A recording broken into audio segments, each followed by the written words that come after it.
Shalom. I would like to start by giving all praise, honor, and glory to Yahweh, Bahashem, Yahweh Shai, Bahashem, Rakah Kwadash. I would also like to give double honors to the elder apostles of a great millstone for passing down this truth. And I would also like to send a sincere salutation out there to the hopefully elect preaching this word in truth and sincerity. Now, this is going to be a quick lesson. This is going to be dealing with the port strike going on, which I'm sure most of you know about it. And I put together a collage of videos, about 3 videos. So 4 minutes long. So I'm going to let the videos play and I'm going to give my thoughts on it. And I'm going to bring out a few scriptures and we're going to end it. So this should be a quick lesson. So let's get to it.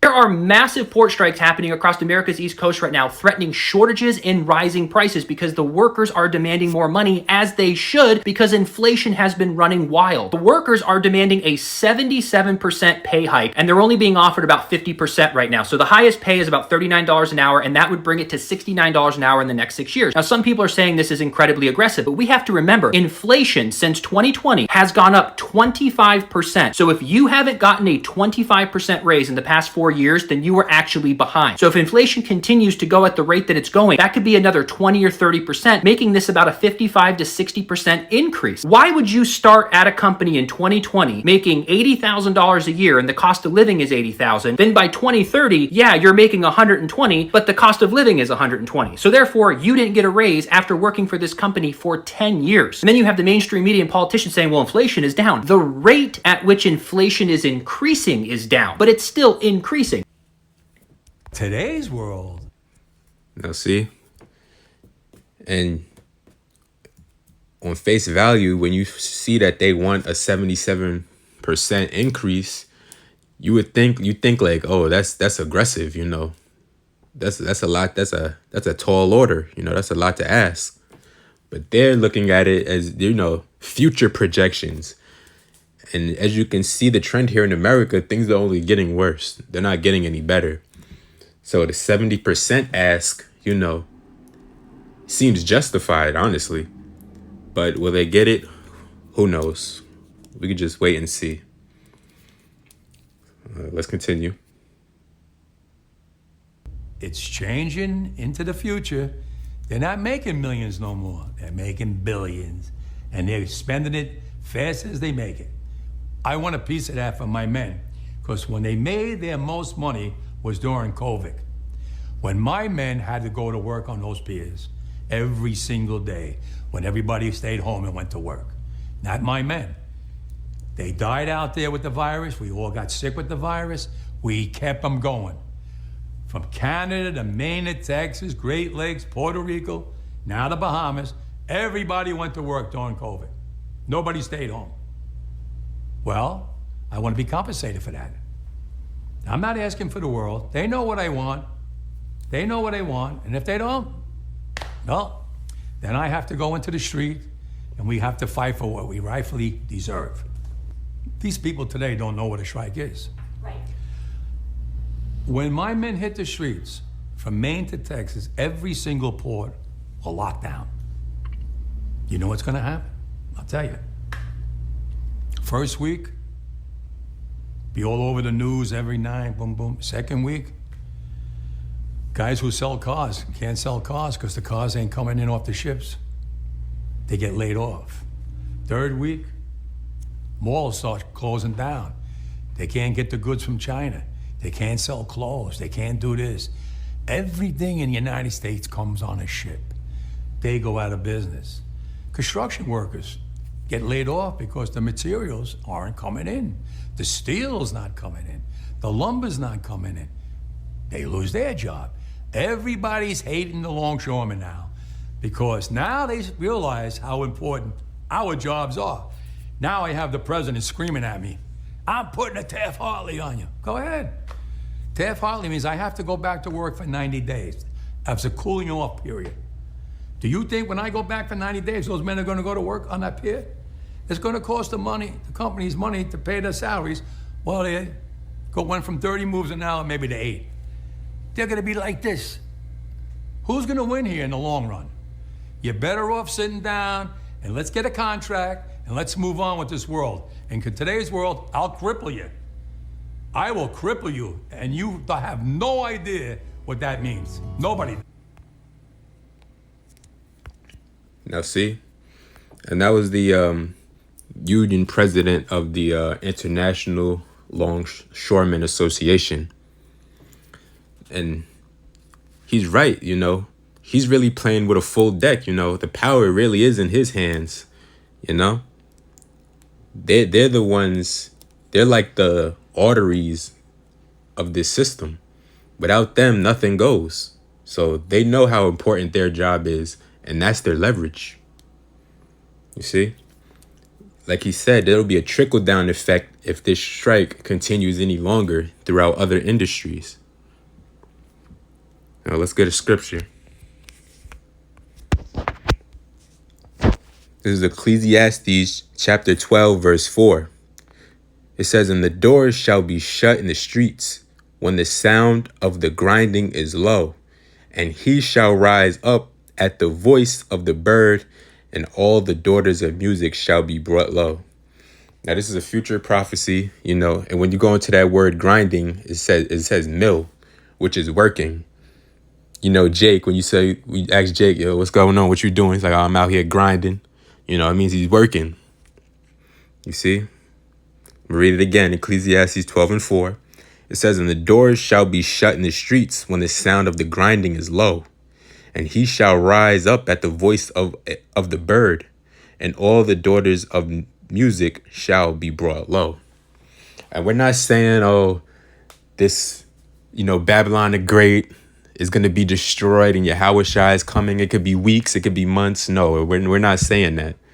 But this is a step in the right direction. Rome wasn't built in a day. And America, which is known as Babylon the Great in the scriptures, is the revival of the ancient Roman Empire. So again, Rome wasn't built in a day. So it's not going to be destroyed in a day. It's going to take time. This is a gradual effect. Let's continue. They had the capital to settle this thing. Are you worried that this strike is going to hurt the everyday American, the farmers that need to reach the export market? They're telling me that they're going to hurt through all Now you of start this. to realize who the longshoremen are, right? Nobody cares. People never gave a about us until now, when they finally realized that the chain is being broke now. Cars won't come in. Food won't come in. Clothing won't come in. You know how many people depend on our jobs? Half the world. And it's time for them and time for Washington to put so much pressure on them to take care of us, because we took care of them, and we're here 135 years and brought them where they are today, and they don't want to share. And I'm done. So, as you can see, they fed up. So, they serious.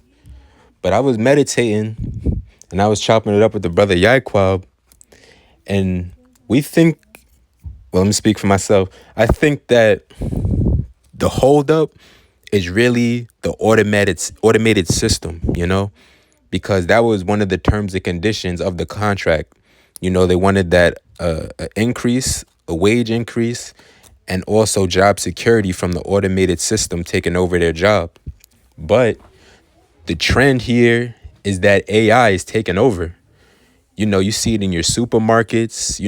The automated system isn't nothing new. What do you think self-checkout is? Self-checkout eliminated jobs. You have people in the grocery store. You'll have, say, 10 lanes, but only 2 of them are being used, where people are actually, scanning your goods and bagging your goods. Self-checkout took out jobs, so it's going to be the same thing with that.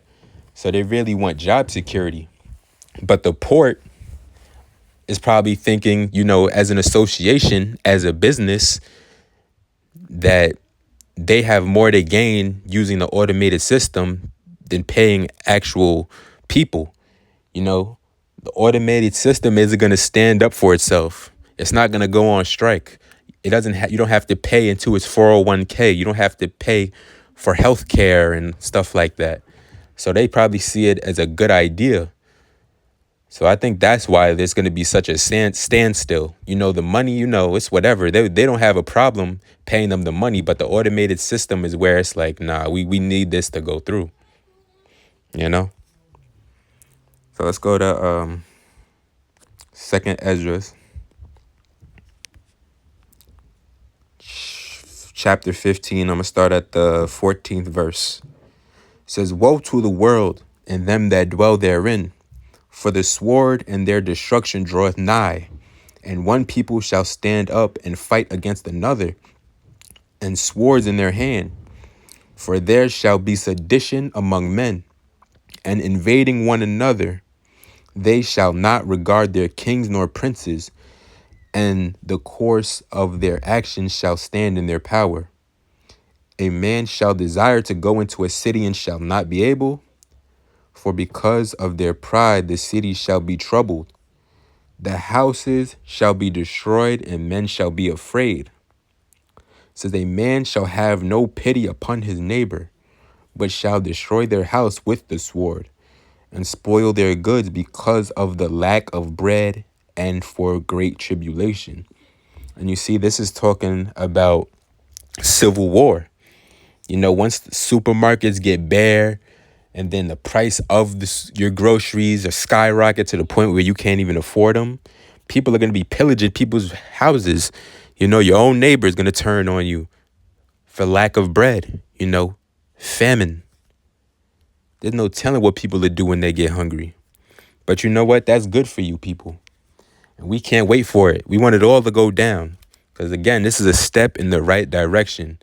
A step towards Yahweh Shai coming back to destroy this place and save his elect. You people put your trust in Babylon. We've been checked out a long time ago. We can't wait for this place to burn. Let's go to 1 Corinthians. I'm going to end it on this one. 1 Corinthians chapter 2, verse 4.